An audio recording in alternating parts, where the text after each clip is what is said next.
Good morning class third. आज हमारा जो हमने पिछले 2 पार्ट कर लिए थे हिंदी लिटरेचर में, आज हम पार्ट 3 शुरू करेंगे। पार्ट 3 पेज नंबर 18 ठीक है। चैप्टर का नाम है, शीर्षक है चांद वाली अम्मा। तुम शरारत तो करती ही होगी। कौन कौन सी शरारत करती हो? इन चीज़ों का इस्तेमाल तुम कोई शरारत करने के लिए कैसे करोगी? सबसे पहले जो हमारे लेखक हैं तारा निगम, उन्होंने आपसे प्रश्न किया है इस पाठ में। आपके मन की बात जाननी चाहिए कि वो पहले प्रश्न पूछते हैं तुमसे, तुम शरारत करती होगी, करते हैं कि नहीं करते हैं? सभी के पास कुछ ना कुछ जवाब होगा और बहुत ज़्यादा प्रतिशत हाँ में जवाब होगा। सभी बच्चे शरारत करते हैं। कौन सी शरारत करती होगी, इसके जवाब सबके अलग अलग होंगे। कोई जंप करके कूदता है ना, कोई इधर उधर चीज़ों को छुपाने की शरारत करता है, कोई पानी से खेलता है, अलग अलग तरह के। ठीक है, इन चीज़ों का इस्तेमाल तुम कोई शरारत करने के लिए कैसे करोगी? कौन कौन सी चीज़ें नीचे लिखी हुई हैं? झाड़ू, पंख, कागज़, गुब्बारा। ठीक है, तो आपसे प्रश्न किया है इन चीज़ों का इस्तेमाल तुम कैसे करती हो। इन प्रश्नों को जो उन्होंने, लेखक ने 3 प्रश्न हमारे लिए दिए हैं, इनको हम आगे चल के सॉल्व करेंगे। पहले हम आज इस पार्ट की केवल रीडिंग करेंगे। आगे बढ़ते हैं। बहुत समय पहले की बात है, एक बूढ़ी अम्मा थी। कोई बहुत बूढ़ी बुजुर्ग महिला को हम देखते हैं तो क्या कहते हैं उनको? अम्मा। ज़्यादातर यही होता है हमारे समाज में।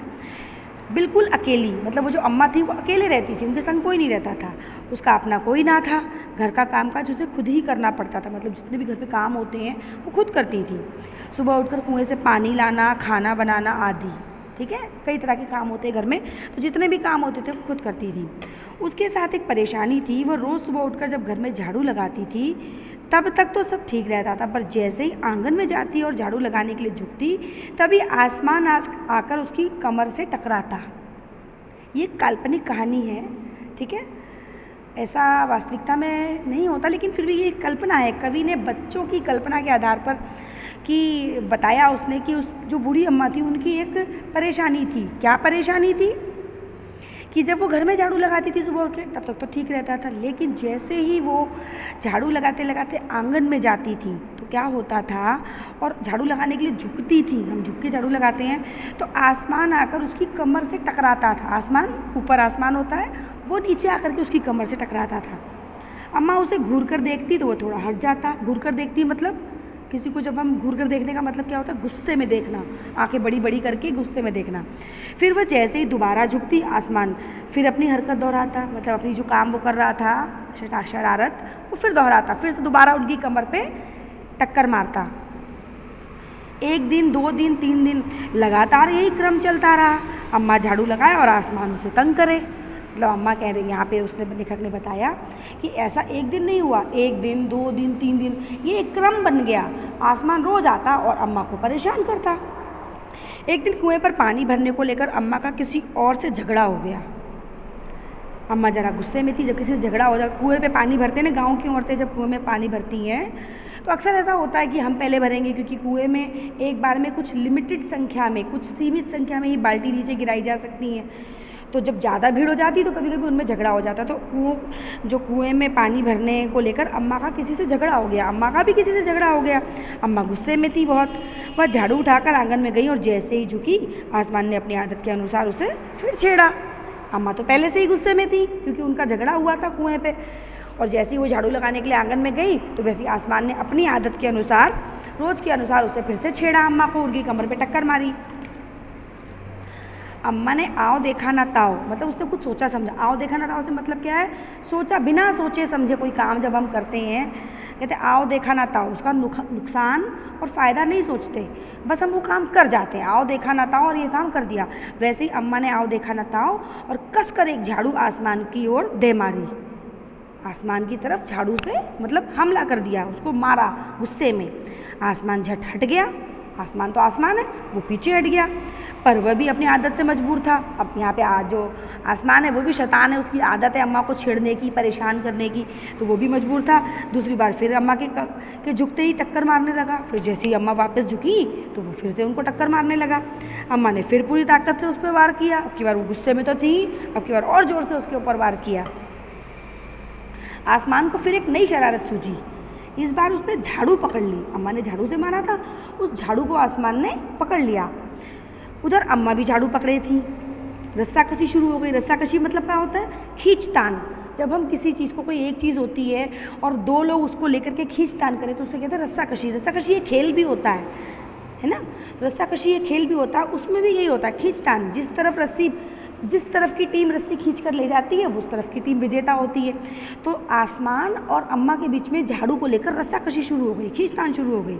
झाड़ू का ऊपर वाला हिस्सा आसमान पकड़े हुआ था और नीचे वाला अम्मा। ठीक है, दोनों छोड़ने को तैयार नहीं थे। अम्मा चिल्लाई, छोड़ मेरा झाड़ू, मेरे पास एक यही झाड़ू है। अब अम्मा को चिंता हो गई कि इसने झाड़ू पकड़ ली, ऐसा ना हो ये परेशान तो रोज़ करता है, मेरी झाड़ू ही लेके चला जाए। तो वो गुस्से में चिल्लाई।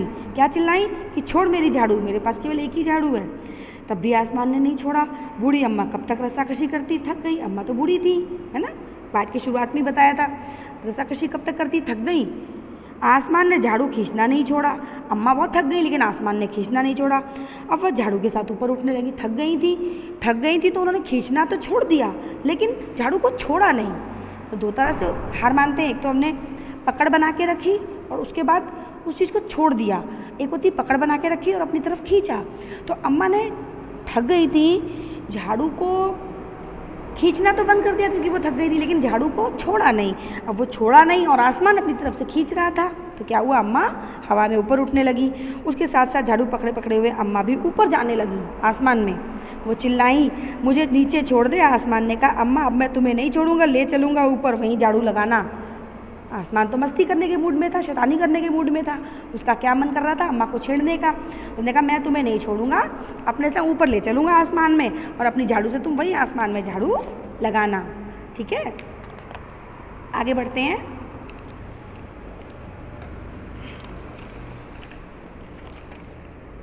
अब अम्मा झाड़ू नहीं छोड़ सकती थी क्योंकि अब वो बहुत ऊपर आ गई थी। अब यहाँ से झाड़ू छोड़ती तो वो गिर सकती थी। तभी उसे चांद दिख गया। आसमान में चांद, तारे, सूरज सब होते हैं। तो वो बेचारी झाड़ू पकड़ के ऊपर की तरफ उड़ रही थी। तो अंत में क्या हुआ? उन्हें चांद दिख गया, चंद्रमा दिख गया। वो चंद्रमा जब उन्हें देखा तो क्या हुआ कि अम्मा ने पैर बढ़ाया और चांद पर चढ़ गई, पर झाड़ू नहीं छोड़ी। फिर क्या हुआ? अम्मा भी ज़िद्दी थी। जब उन्हें चांद दिखा ऊपर आसमान में, जब जो आसमान था उन्हें खींच करके ऊपर हवा में ले गया, तो जब ऊपर पहुंचा तो अम्मा ने देखा कि चांद है। तो जल्दी से उन्होंने कदम बढ़ा करके वो चांद पे चढ़ गई, लेकिन उन्होंने झाड़ू फिर भी नहीं छोड़ी। आसमान को फिर शरारत सूझी। उसने सोचा, अम्मा तो चांद पर चढ़ गई हैं, यदि चांद उसकी मदद करेगा तो मैं हार जाऊंगा, इसे यहीं रहने दूँ। आसमान ने क्या सोचा कि अब ऐसा होता है ना कि जब हम लड़ाई करते हैं आपस में और मान लो हमारा पक्ष कमज़ोर है, हम किसी से हार रहे हैं और एकदम से हमारे संग कोई और आके खड़ा हो जाए या हम किसी और की मदद ले लें, तो जो जिससे हम लड़ रहे थे वो कमज़ोर हो जाएगा, उसकी ताकत कम हो जाएगी। बिल्कुल ऐसा ही यहाँ पर हुआ।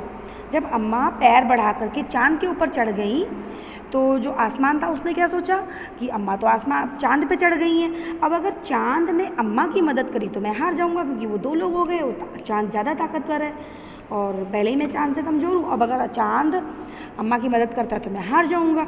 तो उसने क्या किया, एक काम करता हूँ, इसको यहीं छोड़ देता हूँ। क्या सोचा? उसको यहीं छोड़ देता हूँ। ऐसा सोच कर उसने मन में ये बात अपनी सोची और ये सोचकर जो झाड़ू उसने अभी तक नहीं छोड़ी थी उस झाड़ू को छोड़ दिया।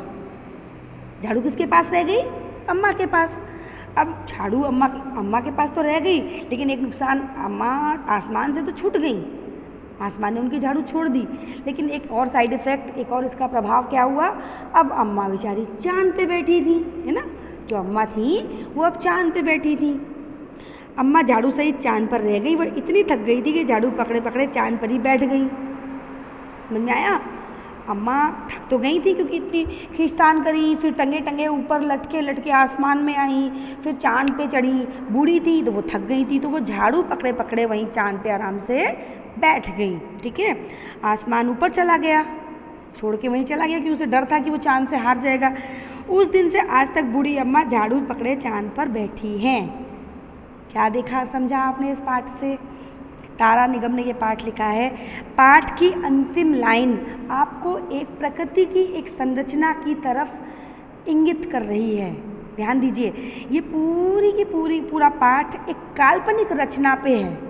ठीक है, कवि ने लेखक ने अपनी रचना से एक पाठ का एक लेख लिखा है, लेकिन उसने क्या सिद्ध करने के लिए एक लेख लिखा है। आप अगर चंद्रमा को रात के समय चंद्रमा को ध्यान से देखें, पूर्णमासी का चांद हो, जब 14 का चांद हो तब ध्यान से देखें, तो आप देखेंगे चांद बिल्कुल एक सपाट नहीं दिखता, उसके ऊपर काले काले धब्बे दिखते हैं। कभी देखा ध्यान से?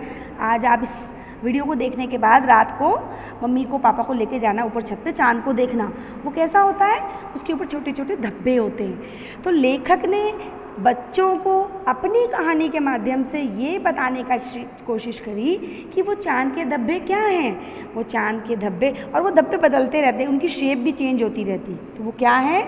लेखक कहना चाहता है आपसे कि वो चांद पर बूढ़ी अम्मा बैठी हुई है झाड़ू लेकर के, तो वही दिखाई पड़ता है एक धब्बे के रूप में कि चांद पर बूढ़ी अम्मा झाड़ू लेकर के बैठी हैं। ठीक है, तो ये चांद, अब आप थोड़े बड़े होंगे तब आपको पता लगेगा कि चांद के ऊपर वो निशान किस चीज़ के, लेकिन आपके आयु वर्ग के अनुसार उन्होंने, लेखक ने आपको ये बात बताई, क्योंकि बच्चों के मन में प्रश्न आता है कि ये क्यों है ये धब्बे।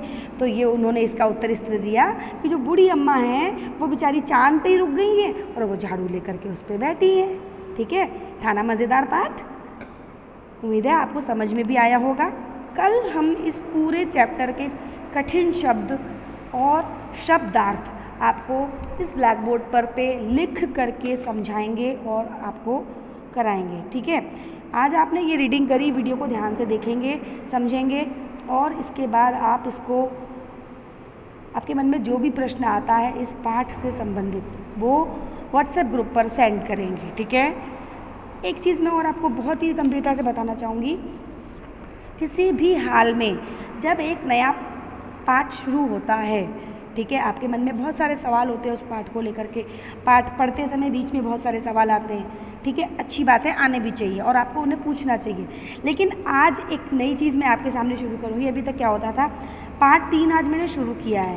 पार्ट 3 के प्रश्न उत्तर शुरू होंगे, पार्ट 3 के कठिन शब्द और शब्दार्थ होंगे, लघु उत्तरी प्रश्न होंगे, दीर्घ उत्तरी प्रश्न होंगे। ठीक है, सभी तरह के प्रश्नों को हल करने के बाद जब मैं पार्ट 4 शुरू करूँगी, यानी कि अगला पार्ट शुरू करूँगी, उसके बाद मैं आपके प्रश्नों का, इस पार्ट से संबंधित प्रश्नों का उत्तर आपको तब तक दूंगी जब तक ये पार्ट चल रहा है, चाहे वो पहले स्टैंजा से संबंधित प्रश्न हो या अंतिम प्रश्न हो। कोई भी किसी भी तरह का प्रश्न पाठ से संबंधित, मैं तब तक आपको उसके उत्तर दूंगी जब तक ये पाठ चल रहा है। एक बार पाठ बदल गया, यानी कि अगला अध्याय शुरू हो गया, मैं आपके प्रश्नों के उत्तर देने बंद कर दूंगी इस पाठ से संबंधित, तब मैं अगले पाठ के प्रश्नों के उत्तर दूंगी। तो आपको ये बात ध्यान रखना है, आपको हमारे साथ बराबर चलना है, अपने प्रश्नों को तुरंत पूछना है ताकि अगले दिन हम उन्हें सॉल्व कर सकें। ठीक है, पाठ खत्म होने के बाद पाठ से संबंधित प्रश्नों के उत्तर आपको नहीं दिए जाएंगे, तो इस बात का आपको बहुत ध्यान रखना है, समय के साथ चलने का अभ्यास करना है। ठीक है, आज के लिए इतना ही काफ़ी है। रीडिंग को ध्यान से पढ़ें, अपने पास किताब है उसको देखें और वीडियो को देखते हुए उसको पढ़ने का अभ्यास करें। कुछ प्रश्न हो तो मुझसे बेझिझक पूछ सकते हैं। आज के थैंक यू।